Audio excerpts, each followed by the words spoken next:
성경에서 나타나는 두 가지 단어가 가장 많이 등장하는 단어가 있습니다. 고난이라는 단어와 감사라는 단어가 있습니다. 하나님께서는 왜 우리에게 고난을 허용하고 계십니까? 자연 만물을 보게 되면 반드시 가을에 오곡백과가 무르익습니다. 추수를 하는 기쁨이 있습니다. 그런데 가을만 우리가 기다리는 사람들은 반드시 여름의 과정을 거쳐야 된다는 것을 생각하지 않습니다. 여러분, 삼복더위가 찌는 듯한 폭염 속에서 한 알의 열매를 맺기 위해서는 그 고난을 견뎌야만 했습니다. 가을이 왔을 때 상품가치로 남아있는 가지에 붙어있는 과일은 참새가 날아들고 태풍이 몰아칠 때 흔들리거나 쪼아먹으면 상품가치가 없어져 버립니다. 열매가 세찬 바람에 떨어졌을 때는 썩어버리게 됩니다. 자연 만물은 우리에게 하나님께서 왜 이렇게 말씀하고 계실까요? 장마기에 접어들었습니다. 장마가 되게 되면 새카만 먹구름이 대낮에 하늘을 덮을 때가 있습니다. 구름이 없는 곳에는 비가 내리지 않습니다. 먹장 같은 구름이 짙게 깔릴수록 큰 비는 내리게 되고 있습니다. 이 먹구름을 가리켜 우리 인생에서는 고난이라고 말할 수가 있습니다. 하나님께서 가정에 주신 가장 최대의 축복은 새로운 생명이 태어나는 기쁨입니다. 아이가 태어납니다. 얼마나 귀엽고 사랑스러운지 모릅니다. 그런데 이 아이가 태어날 때 산모는 고통 속에서 이 생명을 잉태를 하게 되고 낳게 됩니다. 살이 찢어지고 뼈가 빠지는, 그리고 이를 악물고 아이를 출산을 하게 됩니다. 세계 각국의 나라는 다르고 인종은 다르고 민족은 달라도 이념은 다르고 사상은 달라도 모든 세계 지구촌에 새로운 생명이 태어날 때 공통점이 하나 있습니다. 아이들은 어머니 배에서 출산하는 순간 울음을 터뜨립니다. 학자들은 이렇게 말했습니다. 아이들은 한결같이 다 얼굴을 찡그리고 울면서 태어난다고 했습니다. 이 아이들이 기뻐서 우는 것이 아니라고 했습니다. 너무 고통스러워서 얼굴을 찡그리고 아이들이 울음을 터뜨린다고 했습니다. 이 울음은 고통의 울음이라고 했습니다. 인생은 태어날 때부터 고난으로부터 시작되고 있다는 사실입니다. 사람이 이 땅을 떠날 때 숨을 거두는 사람들을 보게 되면 고통 중에 숨을 거두는 사람들이 많이 있습니다. 오늘 이 자리에는 분명 자녀 때문에 고난을 당하시는 분이 계실 것입니다. 경제적으로 어려움을 겪고 계실 것입니다. 질병으로 많은 고통을 안고 지금 오늘 이 자리에 예배 드리신 분이 계실 것입니다. 사람 때문에 사람관계가 계속해서 나를 찌르고 있습니다. 나를 고통스럽게 하고 있습니다. 수많은 산적한 많은 근심, 걱정, 염려가 내 마음속에, 이 작은 가슴 속에 잔뜩 쌓여 있습니다. 어디부터 무엇을 어떻게 해야 될지 모르겠습니다. 기도를 해도 답답하기만 합니다. 하나님, 왜 이렇게 내게 이 고난을 허용하고 계십니까? 우리 이렇게 하나님께 때때로 반문할 때가 있습니다. 오늘 여러분들에게 저는 이 시간 맥주 감사주의를 맞이하면서 여러분에게 명쾌한 예수 그리스도, 다시 말해서 우리 하나님께서 내게 주시는 문제 해결할 수 있는 마스터 키를 여러분에게 제공하겠습니다. 다니엘을 소개하겠습니다. 다니엘이라는 이름의 뜻은 하나님은 나의 재판장이시다, 이런 의미를 가지고 있습니다. 하나님은 나의 재판장. 무엇을 말하고 있습니까? 하나님은 나를 판단하시는 분입니다. 좀 더 직역을 하면 하나님께서는 나를 구별하십니다. 하나님께서 나를 지켜보고 계십니다. 다니엘의 신앙은 항상 하나님 앞에 서 있다는 이런 마음으로 그는 일생을 살았던 사람이었습니다. 다니엘은 바빌론의 포로로 잡혀갔습니다. 오늘 본문 다니엘서를 기록했던 사람은 바로 다니엘 본인이었습니다.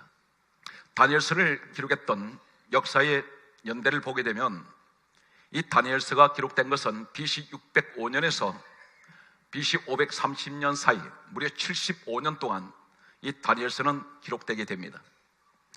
오늘 본문에 소개되고 있는 다니엘서 6장 10절에 다니엘이 사자굴 속에 들어갔던 바로 이 해를 가리켜 역사는 이렇게 정언하고 있습니다. 그는 BC 538년 그는 다니엘이 사자굴 속에 던져졌던 것으로 역사는 그렇게 전해지고 있습니다. 이 사람이 바벨론에서 국무총리가 되었을 때 왜 이 사람이 사족을 속에 들어가게 되었습니까? 배경을 잠깐 소개하겠습니다. 다니엘은 오늘날로 말한다면 외국인입니다. 그것도 외국인이면서도 일반 신분이 아닌 포로로 왔습니다. 당시 거대한 바빌론 제국에는 수많은 정치가들이 있었습니다. 날고 뛰는 많은 무사들도 있었고 용사들도 있었습니다. 문무백관들이 수없이 많았습니다. 그런데 이방인인 이 다니엘이 들어와서 포로 잡은 그가 국무총리가 되었을 때 바로 이 다니엘을 통해서 그들은 지시를 받아야만 했고 통치를 받아야만 했습니다. 본토인 이 바빌론 사람들은 자존심이 상했습니다. 갑자기 이 다니엘이 국무총리가 되었을 때에 수많은 정적들이 생겨나기 시작했습니다. 이 사람들은 한 가지 계략을 짜게 됩니다. 저 다니엘을 제거시키기 위해서 왕에게 상소를 올리게 되었고 한 가지 법을 제정하게 됩니다. 이 법을 어떤 것을 제정했냐면 다니엘서 6장 7절은 이 사실에 대해서 다음과 같이 정언하고 있습니다. 수많은 신하들이 이 다니엘 한 사람을 죽이기 위해서 어떤 법을 제정했냐면 다니엘서 6장 7절은 이렇게 기록하고 있습니다. 이제부터 30일 동안 왕 외에 어떤 신이나 아무에게도 어떤 사람에게도 무엇을 구하면 사족을 속에 던져넣는 이 제안서를 바로 왕에게 올리게 됩니다. 그 당시에 이 바빌론 제국의 왕은 살아있는 신이었습니다. 절대적인 군주입니다. 이 사람은 신격화되어 있었습니다. 왕이 생각할 때 자신 외에 누구에게나 경배하거나 절을 하거나 기도를 하면 이것은 자신한테 대한 반역죄와 마찬가지로 생각했던 그는 사족을 속에 집어넣는 것이 옳다고 생각하고 그런 왕명을 내려서 법을 제정하게 됩니다. 이 사실을 국무총리인 다니엘은 알고 있습니다. 그럼에도 불구하고 이 사람은 성경은 다음같이 기록하고 있습니다. 오늘 본문 다니엘서 6장 10절 말씀을 보면은 이렇게 기록되어 있습니다. 다니엘이 조서에 의인이 찍힌 것을 알고도 그는 집으로 돌아갑니다. 다시 말해서 이것이 법으로 제정된 것을 알고 있습니다. 그럼에도 그는 집으로 돌아가서 예루살렘을 향하여 창을 열었습니다. 그리고 그는 또 성경이 이렇게 기록하고 있습니다. 그는 하나님 앞에 무릎을 꿇고 기도했습니다. 그리고 마지막 성경은 이렇게 기록하고 있습니다. 감사하였더라. 오늘 다니엘서 6장 10절에는 다니엘의 신앙 4가지가 오늘 포함되고 있습니다. 이 사람은 기도하면 죽습니다. 법이 그렇게 정해져 있습니다. 얼마 동안만 기도하지 않으면 됩니까? 한 달 동안. 그런데 이 사람은 절대적인 신앙을 가지고 있습니다. 내가 믿는 데 한해만 나는 잠시라도 기도하지 않으면 살 수가 없는 이 다니엘의 철저한 신앙은 순교자적인 신앙이었습니다. 이 사람은 자칫하면 이 기도한 것 때문에 지금까지 가지고 있던 걸 다 잃어버릴 수가 있습니다. 다 뺏깁니다. 그리고 그는 모든 것을 뺏길 뿐 아니라 생명까지도 뺏길 수 있습니다. 죽음이 기다리고 있습니다.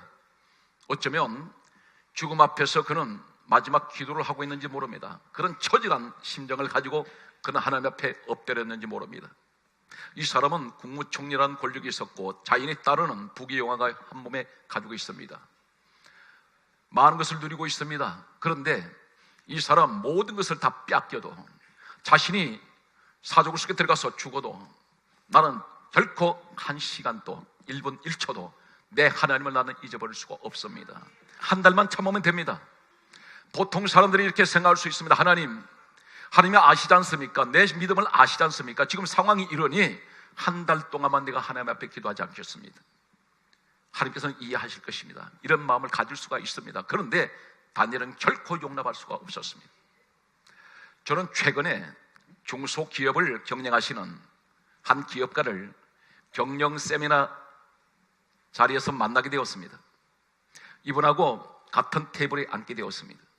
오찬을 나누면서 이분이 저에게 다음 같은 말을 했습니다. 목사님, 저는 교회를 다니지 않습니다. 그런데 저는 목사님을 알고 있습니다. 방송을 통해서 목사님을 많이 접했습니다. 하면서 다음 같은 말을 했습니다.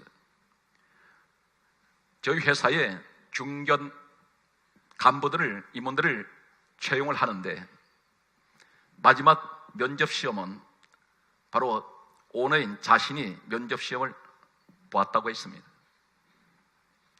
그런데 그 가운데에서 중견 간부로 서류를 내신 분 가운데 상당히 성적이 우수하고 실력이 좋은 한 분이 발탁이 되었습니다. 마지막 최종 관문인 면접 시험에 남았습니다.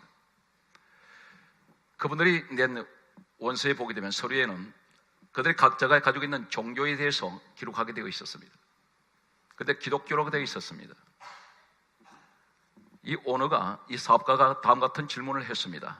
마지막 질문 던졌던 질문이, 나는 교회를 다니지 않지만 만약에 당신이 앞으로 성공을 위해서 이 종교가 걸림돌이 된다면 개종할 수 있습니까? 이렇게 물었습니다. 이 사람은 모태신앙이라고 했습니다. 그런데 이 기업가가 이렇게 물었을 때 잠시도 주저하지 않고 하는 말이, 개종할 수 있습니다, 이렇게 말을 했다고 했습니다.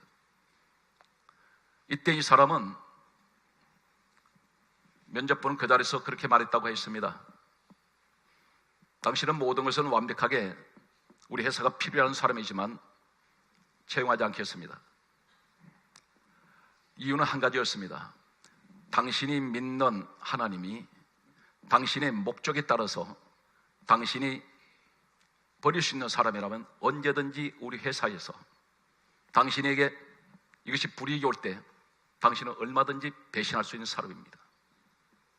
그래서 이 사람은 채용을 하지 않았습니다. 그런데 그 다음 면접을 본 사람이 똑같은 기독교 교인이었습니다. 똑같은 질문을 던졌습니다.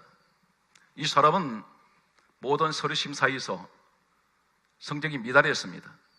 그런데 이 기획가가 다음 같은 질문을 했습니다. 교회를 다니신 지 얼마나 되었습니까? 했더니 이제 1년 남짓합니다. 그랬습니다. 만약에 당신 성공을 위해서 이 종교가 걸림돌이 된다면 개종할 수 있습니까? 했더니 이 사람이 단호하게 하는 말이, 내가 믿는 내 하나님은, 저는 신앙생활 오래 하지 않았습니다. 그러나 내가 믿는 내 하나님은 절대적인, 그분은 구원의 주가 되십니다. 나는 어떤 불이익이 와도 나는 결코 개종할 마음이 없습니다. 나는 절대적인 우리 하나님을 믿습니다. 이 말 한마디에 이 사람은 전격적으로 그 회사에 채용이 되었습니다. 그는 지금 6개월이 지난 지금 부장으로서 역시 이분이 본 그대로 대단히 성실하고 책임감 있는 그런 간부 사원으로 기업을 위해서 열심히 일하고 있다고 했습니다. 우린 때때로 기회주의자일 때가 있습니다. 내게 조금 불이익이 오면 변질될 수 있습니다. 이 다니엘은 절대적인 순교자적인 신앙을 가지고 내가 사족을 속에 들어가서 내가 죽을지언정 나는 결코 내 하나님을 떠날 수가 없습니다. 나는 모든 것을 다 잃어버릴 수가 있습니다. 그럴지라도 나는 결코 내 하나님을 포기하지 않습니다. 절대적인 그의 신앙은 어떤 모습이 되었을까요? 하나님께서 이 모습을 지켜보셨습니다. 그리고 난 후에 성경은 다음같이 말씀하고 있습니다. 다니엘서 6장 22절 말씀을 보게 되면 이 다니엘 사족을 던져졌는데 성경은 강조합니다. 따라서 이미 하나님께서 천사를 그 사족을 속에 보내셨습니다. 천사 입을 봉해버렸습니다. 하나님께서는 이 다니엘의 이런 신앙의 모습을 보시고 감동하셨습니다. 그에게는 말할 수 없는 사족을 속에 들어가야 되는 고난이 기다리고 있었습니다. 그러나 그는 하나님께서 천사를 사족을 속에 보내셔서 사자의 입을 봉할 줄은 생각 못했습니다. 단 한 가지 순수한 마음으로 끝까지 내가 믿는 내 하나님은 흥정의 대상이 아니라고 생각했습니다. 어떤 환경에 처하든지 내가 믿는 내 하나님은 절대적인 내 하나님, 그분만이 내게 구원의 주가 되시고 나는 세상 것을 다 잃어버려도 내 하나님만큼은 잃어버릴 수가 없습니다. 이 절대적인 믿음을 가졌던 그에게 하나님께서는 천사를 보내시고 사자 입을 봉하시고 그를 다시 사족으로서 건져 올리셨습니다. 결과는 어떻게 되었습니까? 성경은 이렇게 강조하고 있습니다. 다니엘서 6장 28절 말씀을 보게 되면 다리오 왕 시대와 고레스 왕 시대에 다니엘은 형통하였더라. 처음에는 그런 대단한 고난의 길을 걸었습니다. 말할 수 없는 고난의 길을 걷게 됩니다. 죽음의 사슴 앞에 그는 설 수밖에 없었습니다. 그런데 그는 끝까지 그 믿음을 지켰던 그에게 하나님께서는 다리오 왕 시대, 고리스 왕 시대가 어떤 시대입니까? 정권이 바꿔졌습니다. 그 당시에는 절대적인 왕의 이 군주 권세가 대단했습니다. 막강한 그런 권력을 가지고 있던 왕의 시대였기 때문에 만약에 다리왕 시대가 지나고 나면 고리스 왕 시대가 왔으면 반드시 자신의 신복들을 옆에 두게 됩니다. 그런데 다니엘은 그렇지 않습니다. 정권이 바꿔져도 항상 이 사람은 국무총리 그 자리에 하나님께서 세워주셨습니다. 우리에게 말씀하고 있습니다. 사랑하는 성도 여러분, 이 시간에 어떤 시련이 와도 어떤 고통이 와도 이해할 수 없는 이런 어려움 앞에 내가 서 있을 때가 있습니다. 도대체 이해가 되지 않습니다. 그럴지라도 끝까지 주님을 포기하지 마십시오. 항상 예수님을 의지하시기 바랍니다. 우리 주님을 내가 의지했더니 성경은 왜 우리에게 시험을 허용하고 계십니까? 야고보서 1장 2절은 다음같이 말씀하고 있습니다. 형제들아, 너희가 여러 가지 시험을 만나거든 온전히 기쁘게 여기라. 아주 중요한 말씀이 있습니다. 이는 너희 믿음의 시련이 인내를 만들어내는 줄 알미라. 인내는 참으라는 것입니다. 믿음의 시련이 있다는 것입니다. 이것은 죄 때문에 온 문제가 아니고 믿음의 시련, 이 연자를 가리켜서 재련소를 할 때 그 연자를 사용하고 있습니다. 용광로 속에 쇠가 녹여지는 이러한 모습을 말씀하고 있습니다. 때때로 우리는 생활이 지옥 같다고 말할 때가 있습니다. 그러나 한 가지 기억하십시오. 그 지옥 속에도 우리 주님이 계시면 천국이 될 수가 있습니다. 이 다니엘 같은 사람, 하나님께서는 이 사람을 들어 세우셔서 고난의 시련이 왔을 때 그는 끝까지 인내했습니다. 그러면서 성경은 다음같이 말씀하고 있습니다. 믿음의 시련이 인내를 만들어내는 줄 알미라. 인내를 온전히 이루라. 이는 너희로 온전하고 구비하여 조금도 부족함이 없게 하려 하심이라. 조금도 부족함이 없도록 해주시기 위해서 오늘 끝까지 인내하는 여러분 되십시오. 하나님 왜 이렇게 시험을 또 허용하십니까 할 때에 하나님께서는 모세 시대에 40년 동안 광야길을 걸어갔던 것을 말씀합니다. 실질적으로는 현실적으로 보게 되면 애굽에서 가나안 땅까지 직선거리는 15일 길 걸어가면 바로 들어갈 수 있습니다. 그런데 무려 40년 걸렸습니다. 왜 그렇게 하실까요? 성경은 이 사실에 대해서 다음과 같은 말씀을 하고 있습니다. 신명기 8장 2절 말씀을 보면 너 하나님 여호와께서 광야를 40년 길을 걷게 하신 것은 성경 가운데입니다. 너를 낮추고 너를 시험하사 내 마음이 어떠한지 내 명령을 지키는지 아니 지키는지 내가 그것을 알려 하심이라. 너를 테스트해 보시겠다는 것입니다. 너를 흔들어 보시겠다는 것입니다. 너 과연 이래도 불평하지 않겠니? 너 과연 이래도 원망하지 않겠니? 너 과연 이래도 나 떠나지 않겠냐? 오늘 우리에게 묻고 계신다는 사실입니다. 그런데 그분의 결론은 어떤 것입니까? 나를 낮추고 시험하시고 마침내 성경 가운데입니다. 신명기 8장 16절에 말씀하시기를 너를 낮추고 시험하사 따라하세요. 마침내 내게 복을 주려 하심이라. 우리 하나님은 항상 우리에게 뭘 전제로 하십니까? 반드시 복을 주시기 위해서 때로는 시험이 온다는 것입니다. 오늘 사랑하는 성도 여러분, 자기라는 태양열을 받지 않으면 과실은 익지 않습니다. 내가 환난의 고통이 없으면 절대로 신앙이 성숙해질 수가 없습니다. 아이를 키울 때 보십시오. 이 아이가 처음부터 일어나서 뛰지 않습니다. 겨우 뒤집기 하다가 기기도 하고 아이가 걸음마를 하면서 아장아장 걷다가 한 걸음 두 걸음 걷다가 아이가 또 주저앉습니다. 수없이 넘어집니다. 왜 그렇습니까? 우리의 신앙 모습을 얘기를 하고 있습니다. 우리의 수없이도 실패하고 넘어집니다. 주저앉습니다. 그러면서 일어나서 뛰기 시작합니다. 오늘 우리에게 말씀하고 있습니다. 반드시 먼저 뛸 수가 없습니다. 올림픽 때 금메달을 목에 거는 선수들은 그들은 시간을 낭만적인 시간을 보낸 줄 아십니까? 지옥의 훈련을 통과한 사람만이 금메달을 목에 걸 수가 있습니다. 우리에겐 때때로 이런 고난의 시간들이 주어질 때가 있습니다. 대표적인 한 사람이 누굽니까? 믿음의 조상이라는 아브라함은 어떤 사람이었나요? 100세 때 눈에 넣어도 아프지 않는 자기 생명보다 더 귀한 이삭이라는 아들을 하나님이 주셨습니다. 주셨는데 너무나 가혹한 시험을 하십니다. 창세기 22장 1절 말씀을 보게 되면 너 아들을 이삭을 모리아산에 데려다가 너 손으로 아들 죽여라. 그것을 하나님 앞에 제물로 바치라고 말씀하셨습니다. 성경은 다음같이 말씀하고 있습니다. 시험하시려고. 이 시험은 테스트입니다. 이삭이 죽는 것이 하나님의 목적이 아니었습니다. 이삭을 죽이는 것이 하나님의 목적이 아니라 아브라함의 믿음을 보시려고. 그래서 하나님께서 그 가혹한 시련을 허락하셨습니다. 얼마나 갈등했겠습니까? 사흘 길을 걸어야 됩니다. 사흘 길을 걸어가는 동안에 이 아브라함 마음속에 수많은 생각이 교차할 수가 있습니다. 왜 내게 이 아들을 주셔놓고 나에게 이렇게 가혹한 고통을 주십니까? 이렇게 생각할 수가 있습니다. 그런데 이 아브라함은 모리아산의 아들을 데려다가 칼로 내려 치려할 때에 성경은 다음같이 말씀하고 있습니다. 창세기 22장 12절 말씀을 보게 되면 하나님께서 말씀하시기를 칼을 거두라 말씀하시면서 이제야 네가 나를 경외하는 줄 내가 알겠노라. 오늘 살아오신 여러분, 하나님은 어디서 영광 받으신지 아십니까? 내가 형통하고 잘 되는 자리에서 하나님 영광 돌리는 것이 진정한 하나님께 영광 돌리는 것이 아닙니다. 고난 가운데서, 말할 수 없는 고통 가운데서, 그럼에도 불구하고 하나님께 감사할 때에, 영광 돌릴 때에 하나님께서는 진정으로 하나님께서 보실 때 네가 진정으로 나를 사랑하고 내가 내게 예배한 그 예배를 받으시겠다는 것입니다. 오늘 성경은 계속해서 우리에게 이렇게 말씀하는 것을 보게 됩니다. 이 다니엘이 오늘 다니엘서 6장 10절에 보게 되면 네 가지 신앙의 모습을 보여주고 있습니다. 그는 집에 돌아가서 창을 열었습니다. 그리고 창을 열고 난 후에 어디를 바라봅니까? 예루살렘을 향하여 창을 열었습니다. 예루살렘을 왜 하필이면 그쪽으로 창을 열었을까요? 바벨론에서 예루살렘까지는 수만리 길입니다.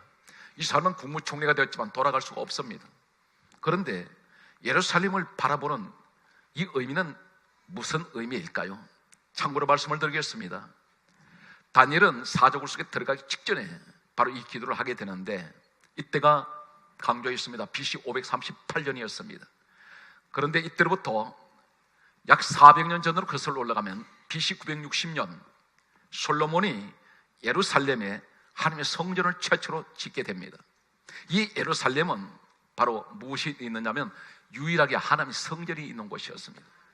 이 사람의 신앙이 어떤 신앙이냐면 그런 비록 포로로 와서 나는 사족을 속에 던져지지만 내 하나님이 계신 저 예루살렘, 다시 말해서 하나님의 성전을 사모하는 믿음이었습니다. 오늘 살아온 성도 여러분, 힘들고 어려우실 때 우리가 하나님 사랑하는 내게 주신 하나님 우리 교회에 와서 내가 눈물 뿌리에 기도하고 때로는 이곳에 올 수 없을 때 하나님 이곳을 향하여 기도할 수 있는 다니엘 같은 믿음을 주시옵소서. 두 번째는 어떤 믿음을 가지고 있습니까? 다니엘서 6장 10절에 보게 되면 그가 예루살렘을 바라보는 이 믿음이 어떤 믿음이냐면 약 400여 년 전에 솔로몬이 하나님의 성전을 짓고 난 후에 다음과 같은 기도를 한 적이 있습니다. 이 기도했던 내용은 성경 말씀에 그대로 기록됩니다. 이 사건이 다니엘서 이 사건이 기록되기 약 400여 년 전에 솔로몬 왕 시대 때에 성경은 이렇게 강조하고 있습니다. 그런 960년 하나님이 솔로몬 성전을 건축한 후에 열왕상 8장에 보게 되면 그가 성전 건축을 완공하고 난 후에 하나님 앞에 기도했던 내용들이 자세하게 기록됩니다. 그 가운데 대표적인 말씀이 어떤 말씀이냐면 열왕상 8장 47절에서 48절을 보게 되면 솔로몬이 하나님 앞에 다음 같은 기도를 했습니다. 하나님, 우리 백성 가운데 있어 만약에 훗날에 포로로 잡혀가서 사로잡혀서 이곳에 오지 못하겠거든 이 건축한 전을 향하여 그가 기도하면 무슨 기도든지 하나님 들어주시옵소서. 그 기도를 했습니다. 사로잡힌 간자가 누굽니까? 다니엘이었습니다. 그런 포로입니다. 이 사람은 왜 예루살렘을 향해서 바라보고 있습니까? 그것은 첫째가 하나님의 성전인 곳이기 때문에 성전을 향한 믿음이었었고, 두 번째는 하나님 말씀을 믿는 믿음이었습니다. 내 선조 솔로몬이 하나님 앞에 기도했던 열왕상 8장에 기록된 이 말씀을 그럼 붙들고 기도합니다. 하나님께서 그 기도를 들어주신다 했으니 내가 반드시 말씀을 붙들고 기도하면 하나님께서 내게 이 응답 주실 것이라는 이 믿음을 가지고 그는 기도했습니다. 세 번째는 그는 기도의 사람이었습니다. 성경은 우리에게 이렇게 말씀합니다. 로마서 12장 12절에 말씀하시기를 따라하세요. 환난 중에 참으며 기도에 항상 힘쓰라. 이 사람은 첫째는 성전 신앙, 두 번째는 말씀을 믿는 신앙, 세 번째는 기도하는 신앙입니다. 내가 기도하면 된다는 사실을 알고 있습니다. 그런 기도할 때에 하나님 나 사족으로서 건져주세요 기도하지 않았습니다. 이미 말씀에 기록되어 있기 때문에 사로잡힌 자 중에서 이곳에 오지 못하면 이 성전을 향해서 기도하면 그 기도 들어주신다 했으니 이 사람 기도 결론이 무엇입니까? 감사기도였습니다. 오늘 다니엘 6장 10절이 감사기도입니다. 왜 감사합니까? 지금 사람이 지금 숨이 끊어질 수 있는, 살이 찢겨질 수 있는, 자신이 거기 사주굴에 들어가야 될 위기 일발인데 어떻게 감사합니까? 왜 그렇습니까? 이 말씀을 전적으로 믿고 있기 때문에 나는 죽지 않는다는 것입니다.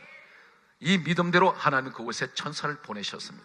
오늘 사랑하는 성도 여러분, 여러분 가정이 지금 어떤 환난과 어떤 문제 앞에 봉착했다 할지라도 결코 두려워하지 말고 오늘 다니엘 같은 믿음을 가지십시오. 그리고 감사하십시오. 반드시 하나님이 역사하십니다. 저는 목회 현장에서 제가 직접 간증할 수 있는 내용은 한 가지밖에 없습니다. 하나님이 성전을 지으실 때 보면 너무나 하나님께서는 순풍에 돛단 듯이 지금까지 수많은 성전을 우리가 지어왔습니다. 그런데 한 번도 하나님께서 막힌 적이 없이 기도하는 그대로, 감사하는 그대로 오늘 성전 기도했더니 반드시 하나님께서 다 이루시는데 놀라운 기적이 일어나고 있습니다. 이것은 결코 사람이 할 수 없는 일입니다. 전부가 우리 하나님이 하셨습니다. 오늘 여러분 범사위에 한 축복에 함께 하시기 바랍니다. 감사하는 사람이 어떤 사람입니까? 마지막 말씀의 결론은 따라하세요. 믿음에 굳게 서서 감사함을 넘치게 하라. 믿음에 굳게 서십시오. 우리에게는 길이 열려져 있습니다. 우리는 혼자가 아닙니다. 주님이 나와 함께하고 계십니다. 이 한 주간도 여러분 가시는 곳곳마다 항상 용기 잃지 말고 좌절하지 마시고 늘 감사하는 여러분들에게 축복에 함께 하시기를 주의 이름으로 축원합니다.